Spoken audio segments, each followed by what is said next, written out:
Hi, I'm Luke. Today on Out of Darts, we're going to do another installment of the Failed Mod series, today talking about the Atlas Hopper. I wanted to continue this Failed Mod series more for the point of sharing where projects went and what happened to them. Now, like some of the other failed mods, this mod itself worked just fine. The mod was very clunky because of my design skills. I'll get into that a little bit later, but it ultimately worked fine, but the blaster kept failing.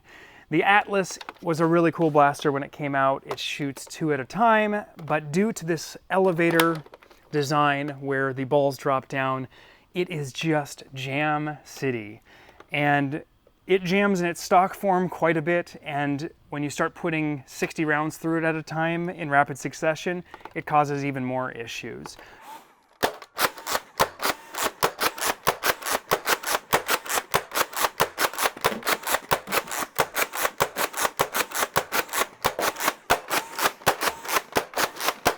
So as far as I could tell, the mod itself wasn't causing the problems, but the feed system itself was really the issue. And I did find this to be the case when talking to other people, that they had experienced plenty of jams when in the 2-shot mode as it is in its stock configuration. Let's talk about how this mod works in theory in its best state.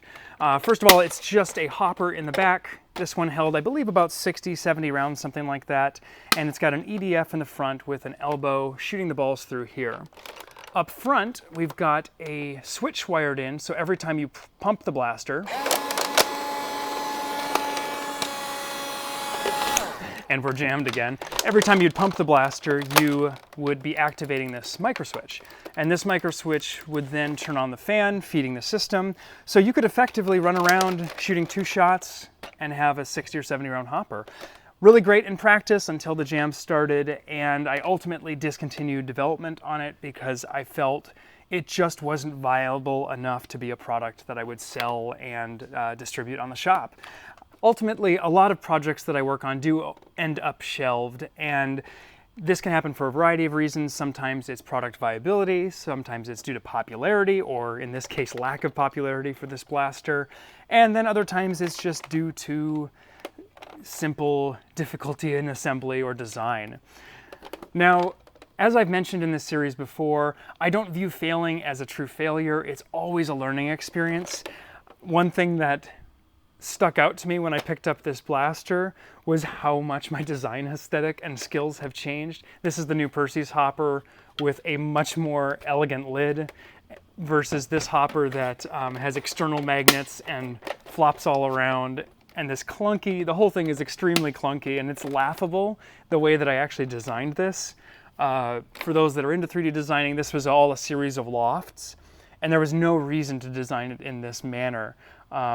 In fact, a round hopper doesn't even really fit with the aesthetics of this blaster, so it's kind of comical looking back on what I've done in the past and seeing how much design skills and time has improved, because even though this was a lot of work for the Percy's, I spent way more time developing this and this little switch plate up front.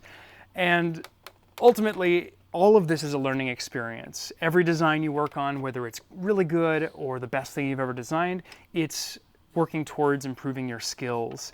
I know they say to master a skill, it's something like 10,000 hours. I think in design work, I'm maybe 400 or 500, maybe pushing 1,000 hours eventually here, but I'm a long way from a master and I have a ton to learn, and that is what makes 3D design and modding so much fun. There's always more you can do to develop your skill set and improve your abilities. Now, looking at this blaster, the feed orientation does remind me of something else, and that is another rival blaster, the Hypnos. Now, the Hypnos does not have feeding problems from what I've heard, and it also has a similar loading orientation. So what I'd like to hear from you all is, would you be interested in an air hopper for the Hypnos? I would likely get the aesthetics looking a lot more interesting, something like this. It will obviously still need to be a closed system hopper to allow for airflow. I might even use a different fan, but looking at this has kind of got me nostalgic on finishing this product. And while it might not be for this blaster, I'm thinking that the Hypnos could be a really good option. So do let me know what you think about that in the comments. I'd love to hear what your thoughts on this mod in general, and whether you would have liked to have seen it made the shop. Don't forget to like and subscribe. It really does help my channel. Thanks for watching. Until next time, I'm out of darts.